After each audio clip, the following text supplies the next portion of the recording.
Okay, tutuloy po natin itong pag-aaral natin. Nasa paragraph 1 pa rin tayo.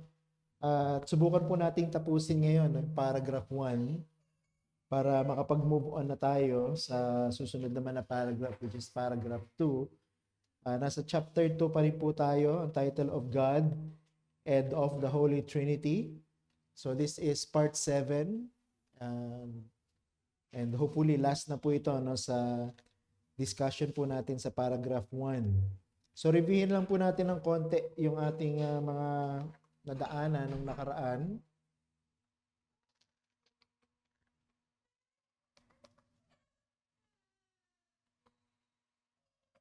Okay, so nasa excellencies of God po tayo. So pag pinag-usapan natin yung excellencies of God, of course, alam naman nating lahat that God is spirit, na wala po siyang any physical attribute, wala po siyang physical form. Pero kahit na ang Diyos po ay hindi natin maaring makita physically o maaring nating ma-encounter in anything that has physical properties, nagpakilala ang Diyos sa atin by revealing Himself through His character. So ito yung nangyari doon sa request ni Moses. Sinabi niya sa Diyos na ipakita ang kanyang mukha sa kanya, but God refused. Instead na ipakita ng Diyos ang kanyang mukha, nagpakilala ang Diyos sa pamamagitan ng kanyang mga katangian. And we referred to that dito po sa ating pag-aaral ng part na ito ng ating confession, the excellencies of God. The excellencies of God. So yung nadaanan natin nung nakaraang Lord's Day, so yung isa is part ng excellencies of God, part ng kanyang dakilang mga katangian, ang kanyang being abundant in goodness. Okay, pag sinabi nating being abundant in goodness, we refer to the fact that God has no evil in Him. His intentions and motivations are always good. He always does what is right, and the outcome of His plan is always good. Okay, mabuti lamang ang magmumula sa isang banal na Diyos. Lahat ng kanyang mga layunin ay tama at para sa kabutihan ng lahat ng ina-address ng kanyang action. We also discussed last time, abundant in truth, part ng excellency ng Diyos. Truth itself proceeds from the very nature of God. So wala pong anumang pagkakamali sa Diyos. God is the source of absolute truth. Okay, so kung nais nating malaman kung ano ang katotohanan, kailangan nating maintindihan ang katotohanan ayon sa pagtuturo, pagre-reveal nito sa atin ng Diyos, lalo na sa kanyang banal na aklat. And then pangatlo at huli, sa mga excellencies na pinag-aralan natin, forgiving iniquity, transgression, and sin. So, emphasize natin, every form of defiance to God is removed when forgiven. Isa sa dakilang katangian ng Diyos ang kanyang pagiging mayaman sa pagpapatawad. At ang pagpapatawad ng Diyos ay sakop lahat. Okay? So wala pong kasalanan na hindi kayang patawarin ng Diyos. At pag pinatawad tayo ng Diyos sa ating mga kasalanan, according to Scripture, they were all removed. Ibig sabihin, God will no longer use them against us. Hindi na po isusumbat ng Diyos sa atin ang anumang ating pagkakasala. Hindi po magkakaroon ng epekto sa Diyos yung ating mga kasalanan para magbago yung treatment niya sa atin.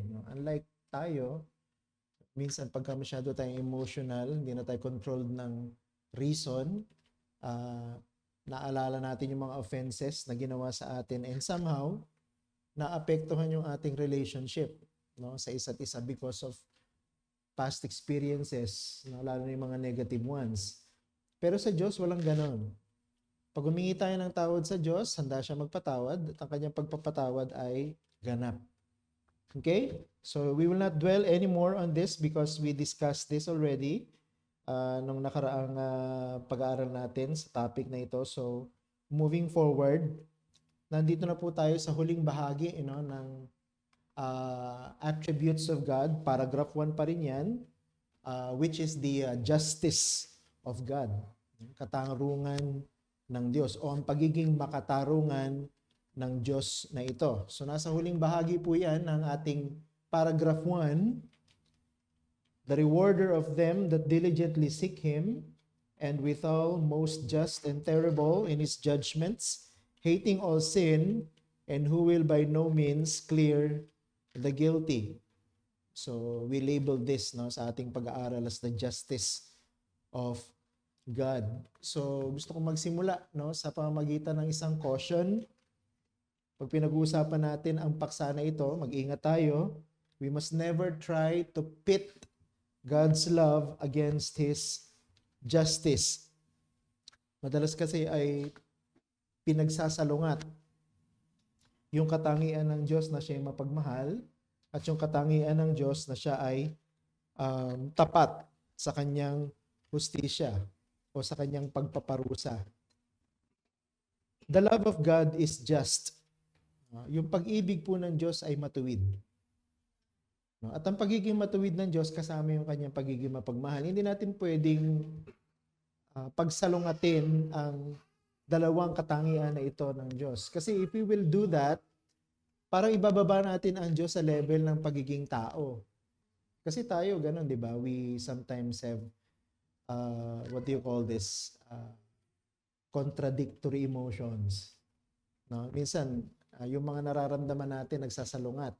Kumbaga, nagdadalawang isip tayo, nagdududa tayo, kaya yung mga pagpapasya natin minsan nagkakamali tayo, kasi yung ating emotion ang hinahayaan natin na mag-control sa atin. So point natin dito, there is never any conflict in God among His attributes. So they all qualify one another in unity. So lahat po ng katangian ng Diyos, God's love, God's justice, God's anger, God's mercy, God's compassion, all of those attributes are in unity, nagkakaisa sa Diyos. Wala pong katangian ng Diyos ang sasalungat sa isa pang katangian ng Diyos. Hindi, lalahanin natin ang Diyos po hindi katulad natin na tao.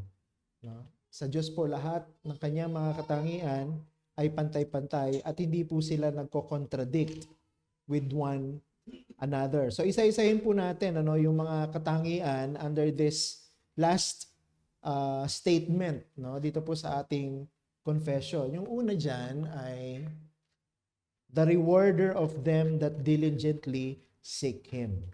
The rewarder of them that diligently seek Him. Kasama sa pagiging makatarungan ng Diyos ang kanyang pagiging available to be found. Okay? Yung kanyang availability to be sought after. Hebrews 11 verse 6, sabi diyan, and without faith it is impossible to please Him, for whoever would draw near to God must believe that He exists and that He rewards those who seek Him. Okay? So, ang Diyos, nais niyang siya ating hanapin. At ang sinasabi ng talata na ito, ang sino mang naghahanap sa Diyos, masusumpungan siya. Okay? I think that's enough para sabihin natin that God is just. That God is fair. Bakit kamo? Kapag hindi siya nagkakait na siya ay matagpuan ng mga tapat determinado na siya ay hanapin. Those who are willing to seek God will find Him. Yan sinasabi sa atin dito sa talata na ito. So, ang kahulugan po niyan, God is not going to stand aloof from any who truly seek Him.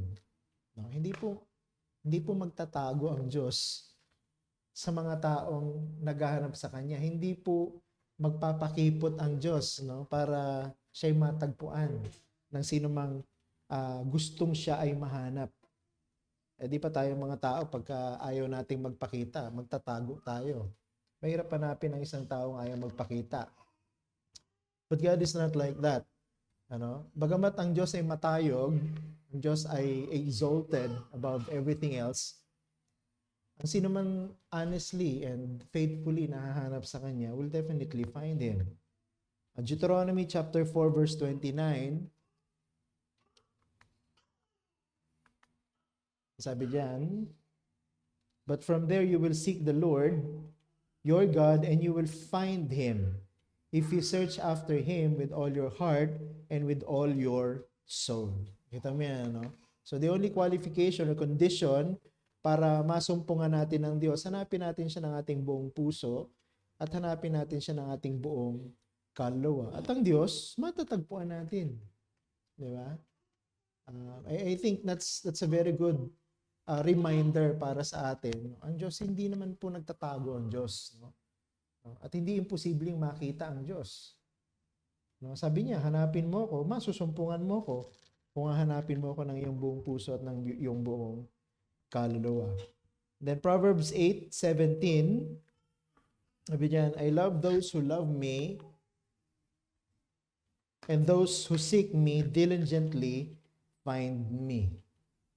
Okay, paulit-ulit dito sa mga passages na ito that God will not hide Himself from us if we are diligently seeking Him. Hindi lang po matatagpuan ng mga tao ang Diyos kung ayaw nilang hanapin ang Diyos at kung ang kanilang mga kasalanan ang magiging hadlang para matagpuan nila ang Diyos.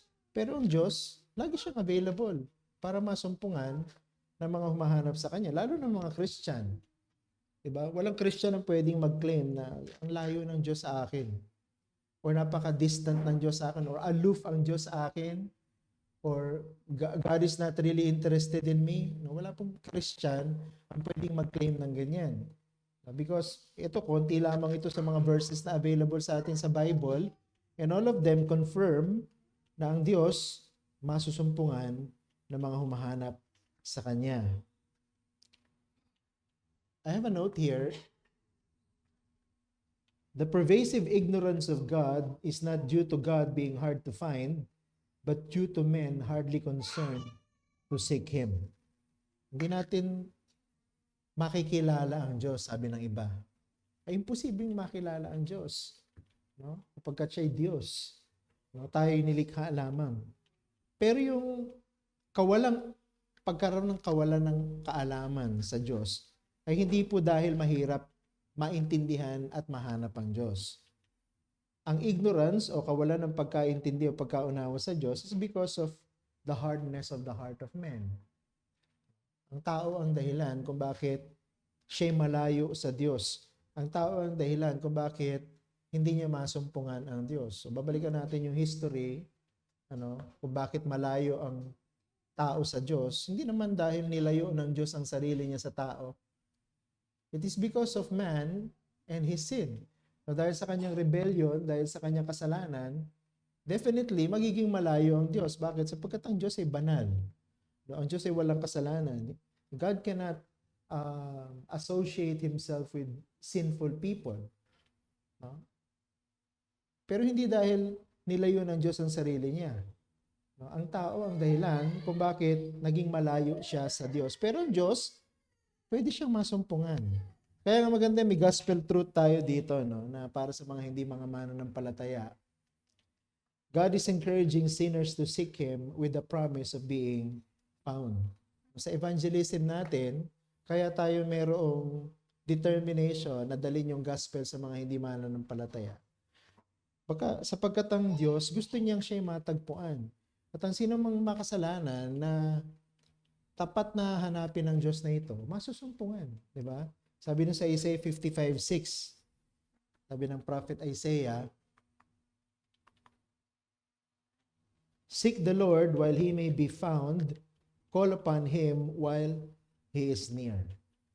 Diba? So, yun ang panawagan ng isang tagapagdala ng mensahe ng kaligtasan sa mga makasalanan. Hanapin mo ang Diyos. Sapagkat matatagpuan mo siya, hanapin mo ang Diyos, tumawag ka sa Kanya hanggat siya'y malapit. Ibig sabihin, darating yung panahon na hahanapin ng tao ang Diyos pero hindi siya matatagpuan. Tatawag ang tao sa Diyos pero hindi siya maririnig. Pero wala pa yung panahon na yun. So ngayon po yung panahon na dapat ang mga tao hinahanap ang Diyos at sila na mga humahanap sa Kanya, sila na makakatagpo sa Kanya. Because they diligently seek Him, pinagpapala niya ang mga ito na siya'y masumpungan. Kaya yun yung nangyayari sa conversion. Diba? Hindi naman talaga ang mga makasalanan ang nakasumpong sa Diyos dyan. No? Kasi kung hahayaan natin ang isang makasalanan, din yung mahahanapin ng Diyos eh. Diba? Kailangan kumilos muna ang Diyos sa isang makasalanan para hanapin niya ang Diyos. Pwede nating sabihin, ang totoo, ang Diyos ang humanap sa makasalanang iyan, kumilos sa Kanya, kaya yung makasalanan na yan, nagkaroon ng willingness to seek God. And God, in turn, was able to be found. Okay? Pangalawa, and withal, doon sa confession, no, sa last portion ng paragraph 1, and withal, most just and terrible in his judgments, hating all sin, and who will by no means clear the guilty. Okay? So part pa rin po ito ng justice of God. In the execution of God's judgments, there are none who can reprimand or fault Him. Paalala sa atin, pag pinag-usapan natin ang pagiging makatarungan ng Diyos, walang sino man sa mga nilikha niya ang pwedeng hanapan siya ng kapintasan. Hindi pwedeng sabihin ng isang tao na nagkamali yata ang Diyos sa kanyang ginawang pagpapasya. Nagkamali yata ang Diyos sa kanyang katarungan. Hindi yata siya naging patas dito. Hindi yata siya naging patas doon. So wala pong sino man sa atin ang pwedeng mag-demand sa Diyos to explain yourself na bakit ganyan ang ginawa mo, bakit mo pinahintulutan ito. Alala niyo yung story ni Job. Diba? Sa umpisa, okay si Job, pero nung tumatagal na, nagsisimula na siya mag-entertain ng mga questions sa Diyos. No? Bakit pinahintulutan mo ito sa akin? Bakit nangyari ito? Anong sagot ng Diyos sa kanya? I'm the sovereign God. No? Ako isang Diyos na soberano.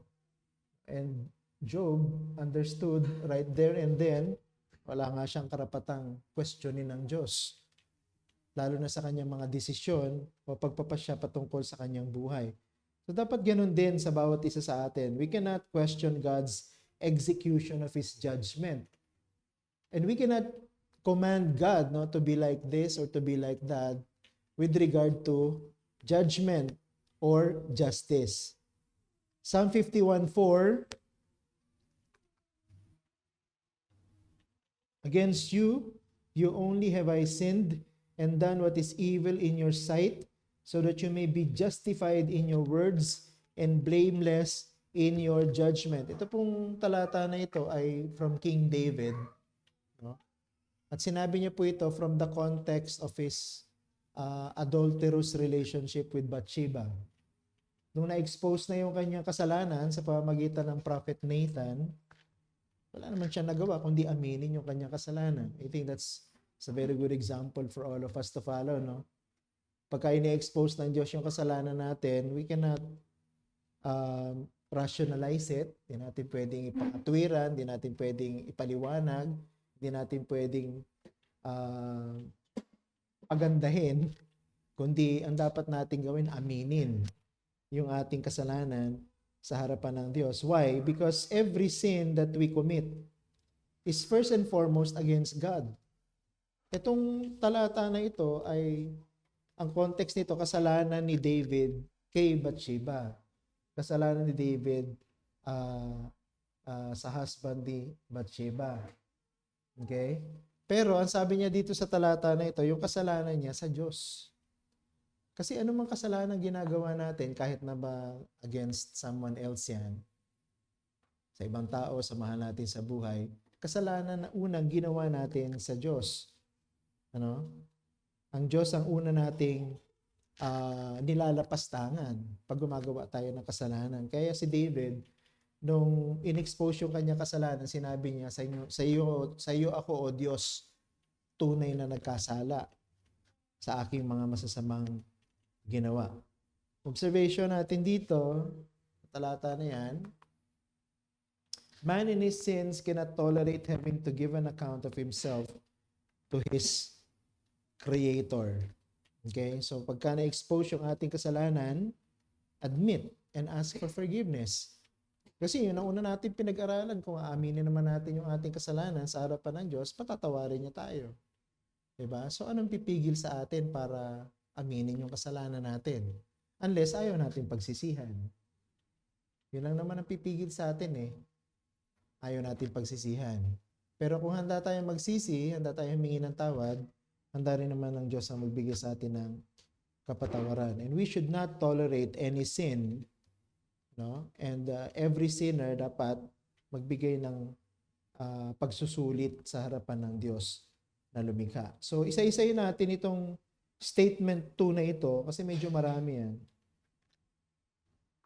So, pag hinati-hati mo yan, ang una dyan ay just. God is just. So, ano ibig sabihin yan?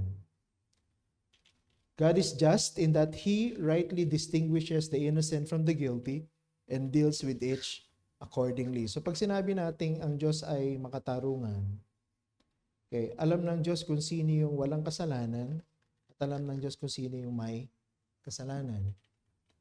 Hindi katulad yan ng mga judge natin dito sa ating mga korte. Nagkakamali sila eh. No? Di ba? Minsan, i-declare nila yung inosente na may kasalanan, tapos yung may kasalanan na inosente. Di ba? Kaya nga may mga issue na marami nasa kulungan na nagdudusa, pero wala namang kasalanan. Bakit? Sapagkat ang justice system ng tao hindi naman perfect.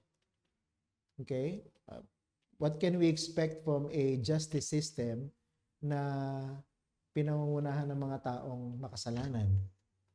No, pag pinag-usapan natin ang pagiging just ng Diyos, God definitely knows who are innocent and those who are guilty. Kung guilty ka, guilty ka. Kung innocent ka, innocent ka. Genesis 18:25.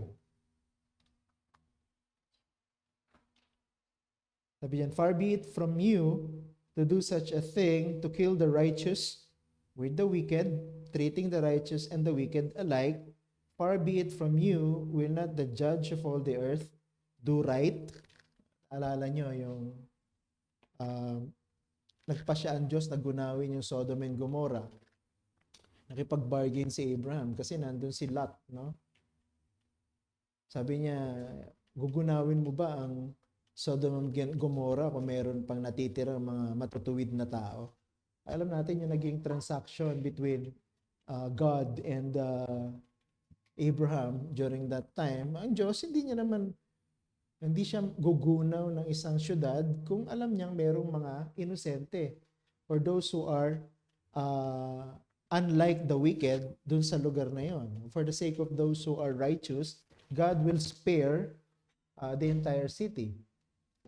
Alam natin, in the very end, alam natin na ginuuna ng Diyos ang Sodom and Gomorrah because eventually, God agreed to save Lot and his family from total destruction. But the point here is, amidst the demand for fairness and equality in a world where lies and injustice prevails, we testify of the God who is just. Okay?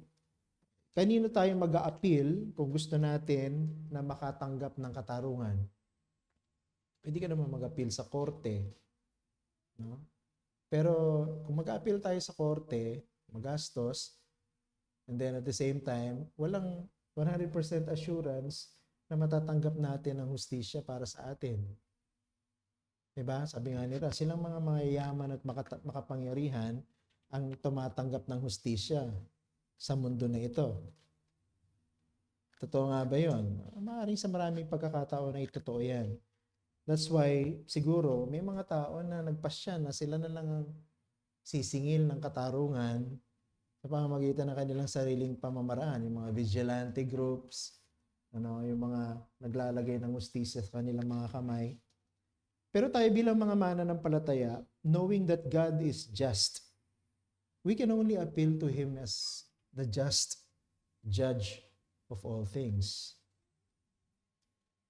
Meron akong kilala na yung isa sa mga deacons nila ay pinatay just because of Siguro para sa atin, petty yung issue, pero para siguro dun sa perpetrator, malaking bagay yon kapagkat business siguro nila yung nasasagasaan at maaaring nawawalan sila ng malaking pera. That's why they eliminated a stumbling block sa kanilang business. Nagkataon naman na yung tao na yun ay deacon ng isang church. Hanggang ngayon, hindi pa po nabibigyan ng katarungan yung kamatayan ng tao na yun. He was murdered in cold blood.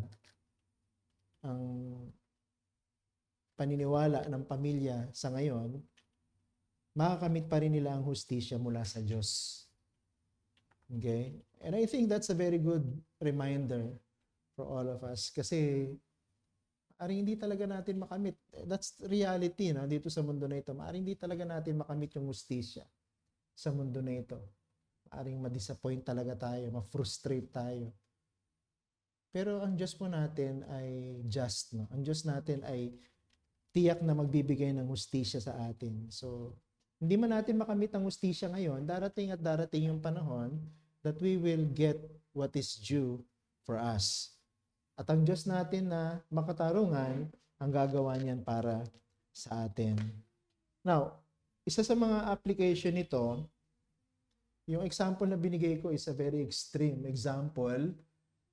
And I hope and pray na hindi natin maranasan yung ganong klase ng experience ng injustice. Ang hirap mag-move on sa ganong klase ng karanasan. So gawin natin na medyo practical yung implication natin dito. So let's try to apply it kung paano tayo magtitreat ng ibang tao. As God's children, we must be just as our Father is just. Okay?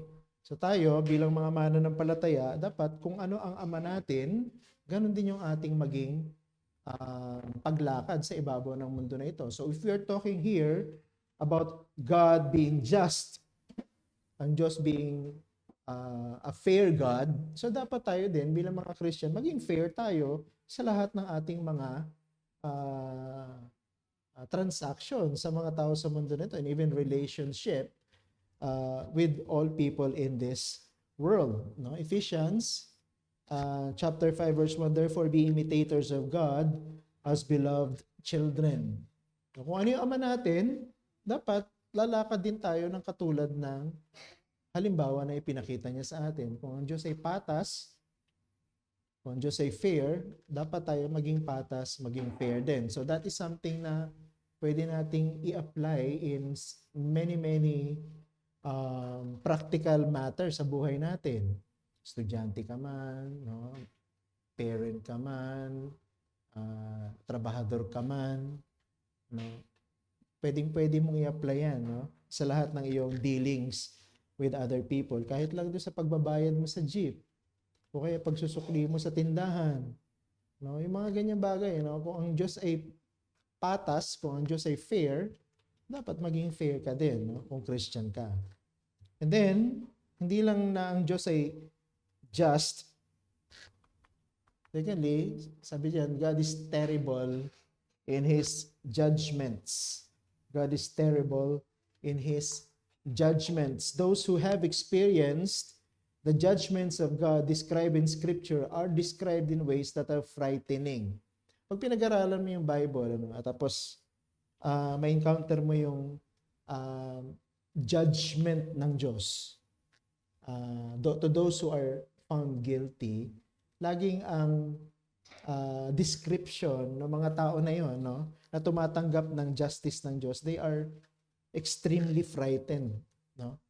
Takot na takot sila sa kanilang realization that they are being judged. Isa dyan, Joel chapter 2, verse 6 from the NIV, at the sight of them, nations are in anguish, every face turns pale. Okay, so that's a very vivid illustration of what is being frightened is all about. Yung pamumutla sa sobrang takot. At the judgment day, point natin dyan, at the judgment day, God as God renders his justice, no one can appeal for second chance. I think that says a lot of things, no, about the terrible judgment of God. Of course, ngayon, umuhusga pa rin naman ang Diyos ngayon sa mga makasalanan. Kaya nga may justice system ang government natin. Bagamat hindi perfect ito sa pamamalakad ng mga makasalanang tao, God still executes judgment through the government. Diba, basahin mo yung Romans 13. Diyan, sinasabi sa atin, kaya merong government, sila yung servant ng Diyos to execute what is right, especially laban dun sa mga taong gumagawa ng masama. Sabi ni Apostle Paul, kung gumagawa ka ng mabuti, hindi ka dapat matakot sa government. Hindi ka dapat nila saktan.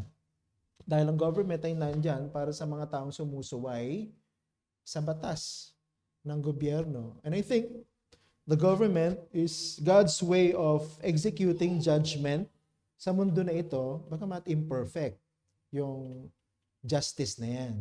Still, naniniwala pa rin naman ako na tinatanggap din naman ng mga tao yung dapat na hatol para sa kanila.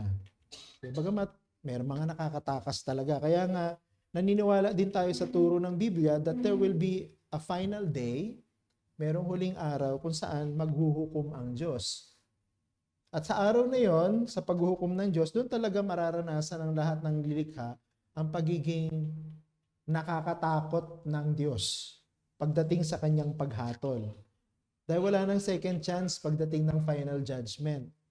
Wala nang court of appeals dyan. Dito sa atin, may court of appeals pa. Halimbawa, nilitis ang isang kaso, tapos nag-decide ang judge, ganito yung hatol, guilty or not guilty, whatever. So, anyone or kung sino man dun sa tumanggap ng hatol can still file for an appeal. No, appeal for reconsideration. Ibig sabihin, buksan ulit yung kaso, pag-aralan ulit, baka may mga bagong evidence na lumabas, may mga bagong proof na lumabas, and so on and so forth, para mabago yung kung ano man yung naging judgment ng hukom sa kanya. Sa final judgment ng Diyos, walang ganun. Walang filing for reconsideration. Walang second chance because pagka ang Diyos ang humatol sa araw na yan, no, kung ano yung sino yung guilty, guilty. Kung sino yung not guilty, not guilty. Kung sino yung justified, they will be rewarded. Kung sino yung not justified, they will be punished. Walang pwedeng kumustyon sa hatol ng Diyos. Kaya nga pagka nababasa natin yung talata na katulad nito sa Matthew chapter 7, parang tayo, yung kinikilabutan tayo. Ano sabi sa talata na yan? On that day, many will say to me, Lord, Lord, did we not prophesy in your name and cast out demons in your name and do many mighty works in your name? And then, I will declare to them, I never knew you. Depart from me, you workers of lawlessness. Kita mo doon, no? Kita mo kung bakit siya nakakakilabot yung araw na iyan. No? Kasi, i-reveal ng Panginoon yung katotohanan. No? At dahil siya yung absolute truth, di ba? Abundant in truth, wala namang sasabihin ng Panginoon sa judgment day na mali. No, pag sinabi niyang, you do not belong to me, ibig sabihin, hindi ka Christian. Pag sinabi ng Diyos, yes, you belong to me, Christian ka. Pero ang talaga dito, mind-boggling dito sa talata na ito. Marami po sa mga nag-aakalang Christian sila sa araw na yon, magugulat. Bakit? Akala kasi nila Christian sila. Yung pala hindi. At pag sinabi ng Diyos na hindi ka Christian, hindi mo naman pwedeng sabihin, pwede po ba maging Christian ako ngayon? Wala nang ganon. No? Kasi final judgment na nga yan. No? Huling paghuhukom na yan. So, ibig sabihin, ito yung katuparan ng mga parables like how God is separating the sheep from the goats. No? Hindi ka naman pwede po ba akong maging sheep ngayon kahit goat ako? Tapos na yung panahon na yun. Yun yung panahon ng evangelization ng mundo na ito eh. No, ito'y judgment day na. So tapos na yung evangelization, it's judgment day. And many of those who thought na Christian sila, no, by that time will be shocked, no? Kasi sasabihin nila, Panginoon, hindi ba ako'y kasama sa ganito? Panginoon, hindi ba ako'y member ng church na ito? Panginoon, hindi ba nag-serve ako sa iyo bilang pastor? Panginoon, di ba diakono ako ng isang church na ito? Sasabihin ng Panginoon, hindi kita nakikilala. Kaya yung, di ba, yung pamumutla dahil sa sobrang takot, siguro marami makaka-experience niyan at the time of the final judgment.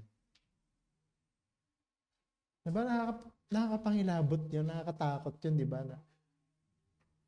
Hindi ko sukat akalain na ganyan pala.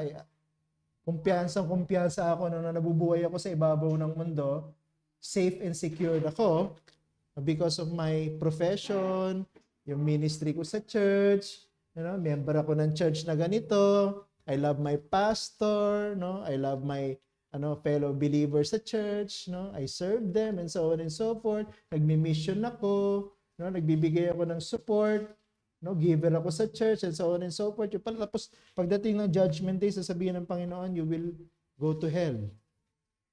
I don't know you. Wala nang appealing for second chance.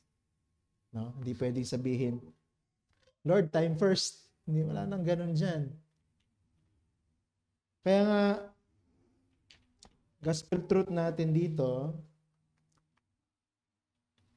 a sinner can escape the terrible justice of God by being justified before God through faith in Christ. So ito lang yung paraan para makatakas tayo dun sa eksena ng Matthew chapter 7, kung saan nire-reveal ng Panginoon yung mga presumptuous Christians na akala nila saved sila pero hindi naman pala.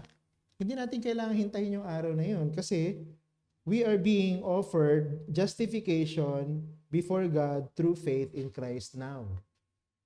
Kaya nga tayo mayroong evangelism, kaya tayo may papipreach ng gospel. Kaya nga tayo may pag-share ng gospel sa mga hindi mananampalataya. Sapagkat ngayon yung araw ng pagdanas ng pagiging patas ng Diyos. Diba? Ano yung pagiging patas ng Diyos ngayon? Yung matakasan natin yung kanyang nakakatakot na parusa sa pamamagitan ng impyerno. Kung mananampalataya ka ng Panginoong Jesucristo, dapat walang pangamba sa'yo. Sabi nga ng Romans chapter 8 verse 1, there is therefore now no condemnation for those who are in Christ. Ito lang yung pwedeng maging consolation ng isang tao sa mundo na ito. Dumating man yung judgment day kahit anong oras yan. Kung talagang mananampalataya ka, wala nang paghatol. Kung ikaw ay na kay Kristo, meron kang katiyakan. So, ibig sabihin, pwede palang matiyak ng isang tao na Christian siya. Pwede palang matiyak ng isang tao na papasok siya sa langit. Pwede palang matiyak ng tao na hindi siya hahatulan ng Diyos. Opo, sabi ng Romans chapter 8 verse 1 eh. Pagka ikaw ay may kaugnayan kay Kristo sa pamamagitan ng pananampalataya, you will not be condemned. Diba? Sabi ng Biblia yan eh. Kung sinabi ng Biblia yan, totoo yan. So the options will always be two. It's either papakinggan mo yung panawagan ng Ebanghelyo at mananampalataya ka kay Kristo para tumanggap ka ng katiyakan na walang paghatol sa iyo, or mananatili ka na sa ilalim ng hatol ng Diyos. Dalawa lang naman ang option lagi. And a day of reckoning, a day of exposure, a day of discovery will happen pagdating ng judgment day. At sa araw na yon ng Diyos, magiging patas siya. Hindi pwedeng suhulan ng Diyos. Hindi pwedeng magbago ang isip ng Diyos pagdating ng araw na yon. Next. Pangatlo, hating all sin. Hating all sin. God cannot compromise His own holy character by viewing sin with less than a vehement indignation. Pag ang Diyos, ang pinag-usapan natin in relation to sin, there is only one possible expression from God, hatred. Pag pinag-usapan natin ay kasalanan, walang compromise, no? Pagdating sa character of God when it comes to sin. He will always be angry with sin. He will always hate sin. God hates every form of sin. Okay? Wala pong uri ng kasalanan na hindi kinamumuhian ng Diyos. Tayo kasi mahilig tayo di ba, mahilig tayong mag-categorize, no? Itong kasalanan na ito, lesser, compared dito sa kasalanan na ito. Itong kasalanan na ito, dapat mas matindi talaga ang parusa kumpara dito sa kasalanan na ito. Bagamat may reality na ganyan sa scripture, no? Na merong degree of punishment para sa mga degrees of sin. No, pero sa mata ng Diyos, lahat yan pantay-pantay, pare-parehong kasalanan ng kasalanan. Hindi mo pwedeng sabihin ng Panginoon, pwede bang baliwalayin mo lang to kasalanan na to kasi kung ikukumpara naman doon sa kasalanan niya, mas matindi yung kasalanan niya kaysa sa kasalanan na to. Pwede mang-excuse na ako. Hindi pwedeng ganun sa Diyos eh. Sa mata ng Diyos, ang lahat ng kasalanan ay kinamumuhian niya. Psalm 5 verse 4, "For you are not a God who delights in wickedness. Evil may not dwell with you." God does not delight in wickedness. So, hindi po kailanman matutuwa ang Diyos sa kahit na anumang uri ng kasamaan. Because there is no evil in Him. Siguro talaga hindi natin maintindihan yung ibig sabihin nun kasi tayo ay makasalanan eh. Diba? Makasalanan kasi tayo. Hindi natin maintindihan yung expression na yan that God does not delight in any kind of wickedness. Diyos lang ang pwedeng mag-claim ng ganun eh, that I do not delight in any form of wickedness. At tayo, hindi natin talaga maintindihan yan bilang mga tao. Kahit na ba Christian ka na ngayon, di ba? Di pa rin tayo perfect when it comes to our dealing with sin eh. Minsan nga sa mga anak natin, di ba, nagkakaroon ng kahit sila, nagdedebate sila, bakit gano'n? Yung kasalanan ko, hindi tumanggap ng mas matinding parusa kumpara sa kasalanan mo. Eh, Christian naman yung mga magulang. No? Wala naman kasing perfect na categorization ng justice ang tao eh. Diyos lang ang meron yan. Kaya we can always just appeal to God eh. Ang implication niyan, God does not only hate sin, but also those who love sin. Sabi nila, God hates the sin, but not the sinner. Narinig niyo na ba yun?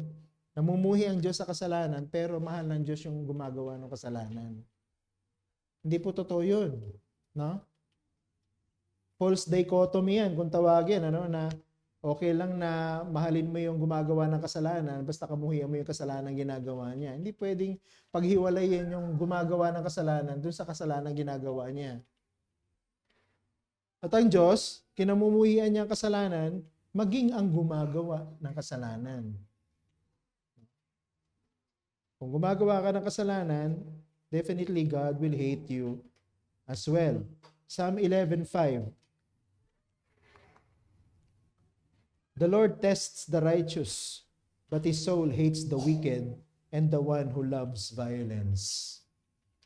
Diba? Kung ikaw ay wicked, God hates you, and also those who commit sin or violence. Hindi pwedeng paghiwalayin nyo. Hindi natin pwedeng i-fool ang Diyos. Panginoon, baka naman pwedeng yung kasalanan na lang ang kamuhian mo, pero ako wag mo akong kamuhian. Posible. Diba? Ikaw yung gumawa ng kasalanan. No? At ang tanging solution talaga na ino-offer sa atin ng Scripture pagdating sa issue ng sin, admit mo yung kasalanan mo and mag-repent ka ng kasalanan mo. That's the only option. No? Angkinin mo o sabihin dito, i-own mo yung sin mo, katulad na ginawa ni David. Diba, nung in-expose ni Nathan yung sin niya, hindi naman siya nag-explain, hindi naman siya nag-defend ng sarili niya. Hindi siya nag-rationalize. He owned his sin. Sinabi niya, kasalanan ko talaga ito sa harapan mo, O Diyos. Anong naging response ng Diyos sa kanya? Forgiveness. Diba? Hindi pagkakait ng Diyos ang pagpapatawad sa mga tao na inaamin at inaangkin yung kasalanan ginawa nila.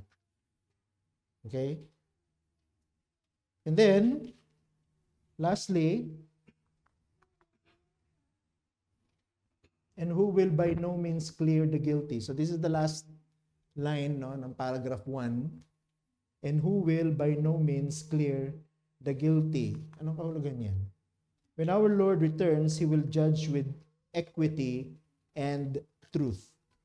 Okay, again, this refers to the final judgment. Okay, ulitin ko, kahit naman wala pa yung final judgment, God still executes judgment today. Okay, sa pamamagitan ng mga instruments niya like government, the law. Okay. Kaya nga sa church, meron church discipline. Di ba? Paraan din ng Diyos siya na kanyang pag-execute ng judgment over His church. Kaya dapat yung church discipline ay mini-maintain ng isang evangelical church. Because that is God's way of executing justice over His people on earth. Hindi naman tayo pwedeng mag-appeal sa government pagdating sa mga issues natin at mga kasalanan na nangyayari dito sa loob ng church. Pakialam ng government dyan. Di ba? Ang government may sariling sphere, okay? May sarili siyang batas, at lilitisin ka ayon doon sa batas nila. Hindi mo pwedeng dalhin yung issue ng church doon sa korte. Kaya tayo mag-judge ng mga kasalanan na nangyayari sa loob ng church. We will be the judge. The church will be the judge of the sins happening against the church. This is God's way of executing equity and truth. Pero meron pa ring huling araw kung saan God will be the ultimate judge. Lahat haharap. Even non-Christians, Christians haharap dito sa judgment seat ng Panginoon na ito. And He will execute His final and ultimate justice. Isaiah 11:4, but with righteousness He shall judge the poor, and decide with equity for the meek of the earth, and He shall strike the earth with the rod of His mouth, and with the breath of His lips He shall kill the wicked. Napakabibid ng mga description na ginamit ni Isaiah dito. Okay? Pero kung naniniwala na di pa nga yan nagka-capture ng what will really happen sa Judgment Day, maintindihan na lang natin at maunawaan natin what will really happen on that day pag nandun na tayo sa araw na yon. Pagkakasama po tayo dun sa mga magiging haharap dun sa hustisya at pagiging makatarungan ng Diyos. Matatakot ang dapat matakot sa Diyos. Okay? At pagkakaroon naman ng confidence sa mga taong totoo may assurance sa harapan ng Diyos. Okay? Point. No one who is guilty can escape the justice of God. Ikaw ay totoong guilty, sasabihin ng Diyos, guilty ka. Kung sasabihin ng Diyos that you are not guilty, sasabihin din ng Diyos, you are not guilty. Ito maganda yung gospel paradox dito. By the merit of Christ's death and resurrection, a guilty sinner can be declared innocent before God. Di ba sinasabi ng mga nauna nating pinag-usapan? Kung sino yung guilty, guilty talaga. Kung sino yung innocent, innocent. Pero ang question kasi sa atin is, sa harapan ng Diyos, sino ba talaga ang innocent? Can any person claim innocence sa harapan ng Diyos? Wala Walang pwedeng umangkin na tayo ay walang kasalanan sa harapan ng Diyos. Mariban din ang Diyos mismo ang magdeklara na tayo inosente o walang kasalanan. And that is what the gospel is actually all about. Diba? Ang ebanghelyo ay nag-aalok sa atin ng justification. Ang gospel ay nag-aalok sa atin ng opportunity for receiving fairness. So tatanggap tayo ng pagiging patas sa harapan ng Diyos. Yun lang ang paraan para maging patas ang Diyos sa atin. Kung magkakaroon tayo ng kaugnayan sa anak niya na si Jesus. Kung hindi magkakaroon ng kaugnayan sa Panginoong Hesus ang isang makasalanan, ang tanging patas na magiging judgment ng Diyos sa kanya, guilty siya. Pero kung siya magkakaroon ng relationship with Jesus Christ, dahil sa pananampalataya sa kanyang ginawa, ang tanging magiging patas na treatment ng Diyos sa kanya, not guilty. Okay, yan ang gospel paradox. Okay? Tayo na mga makasalanan na dapat hatulan dahil tayo guilty, ngayon ay pwedeng maging not guilty dahil hinatulan ng Diyos ang kanyang sariling anak dun sa krus para sa atin. Kaya kung hindi ka mananampalataya sa Panginoon, hahatulan ka ng Diyos sa iyong kasalanan.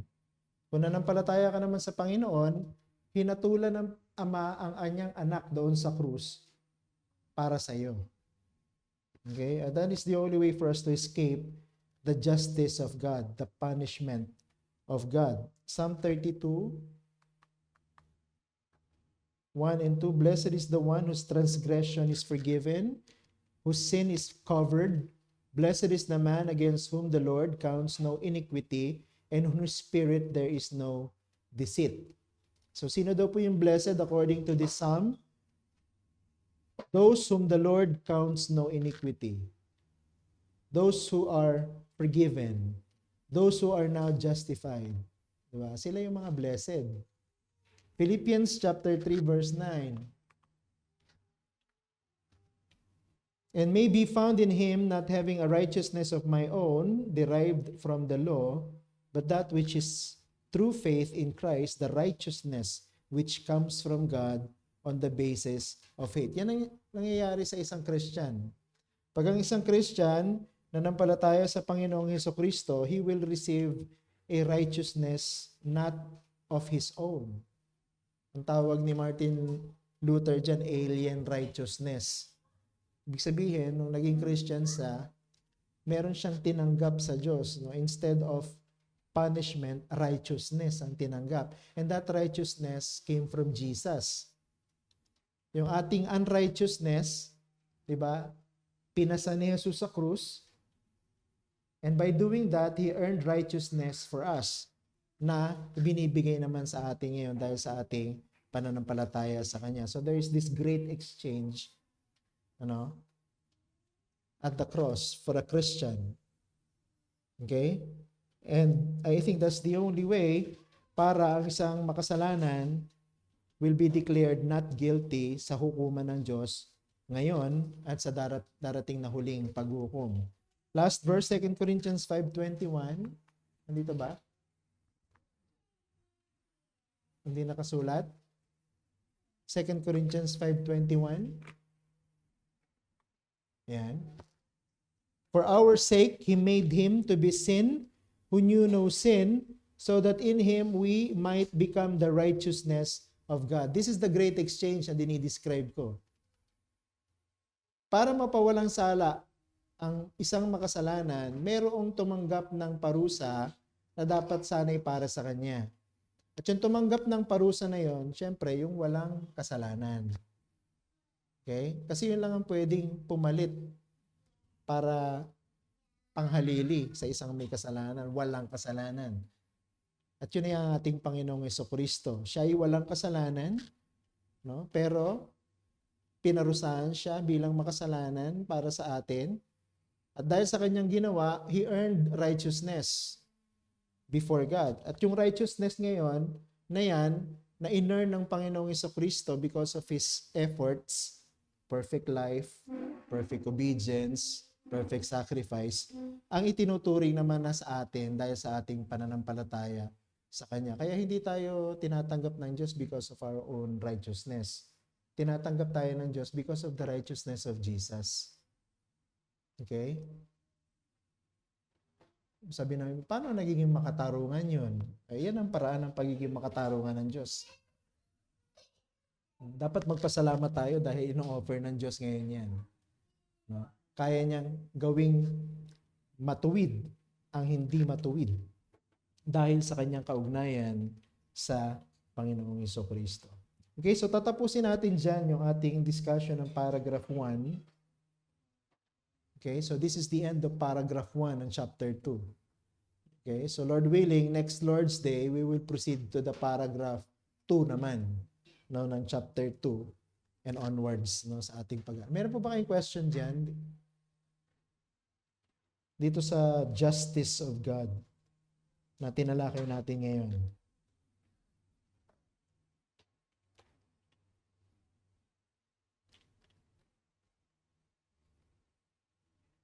Question? Clarification? Comment? Okay, so kung wala, pahinga muna tayo, no, para mag-prepare naman tayo mamaya sa ating pong worship service. Maraming salamat po.